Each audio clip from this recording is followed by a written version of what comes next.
feel more confident now. Here's a quick tip for increased confidence. Imagine sitting down at your desk to work on a performance appraisal and noticing the urge to procrastinate come in and handling that urge, pushing it aside and staying focused on the task at hand, even though you know that this performance appraisal is going to be difficult and the conversation that ensues after might even be more difficult. What if you could talk yourself through those uncomfortable feelings and stay focused on the task at hand?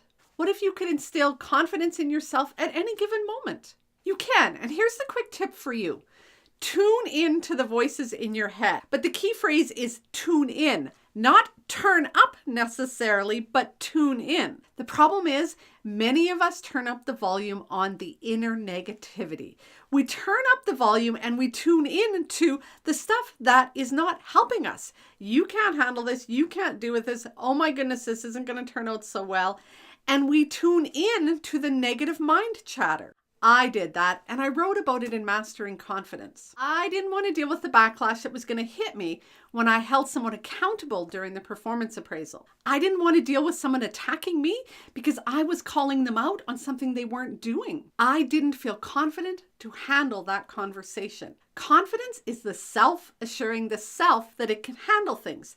That's a whole different voice inside your head than that negative mind chatter. And I wrote about that in Mastering Confidence. Confidence is not someone else reassuring you. It is self-reassurance. That encouragement, my dear reader, is a voice in your head, not a voice in your ear. Confidence is when the cheerleader voice inside your mind is inspiring, motivating, and trusting.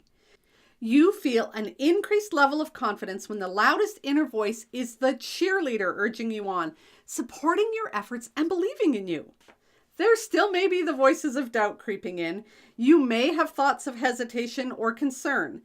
When you feel confident, though, it is when you also hear that cheerleader's voice that knows you can get through the challenges in front of you, and you respond to her message. If you want to learn how to turn up that voice of your inner cheerleader, those affirming words instead of that constant negative mind chatter, join the Mastering Confidence Intensive. We are going to not just read Mastering Confidence, we are going to study it. We are going to work through the exercises and learn the concepts and apply them in your life in a learning community. You will boost your confidence in both your leadership and life. What most people do is believe that confidence is an out there thing. They wait for the circumstances around them to change or somebody else to change before they'll feel confident. But confidence is an inner game. It's what you think you can do. It's the self assuring the self, not somebody else telling you you can handle things. Don't be most people.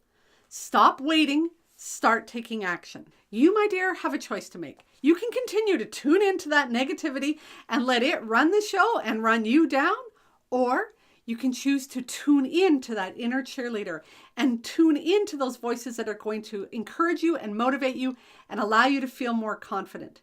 Join the Mastering Confidence Intensive. The link is in the notes.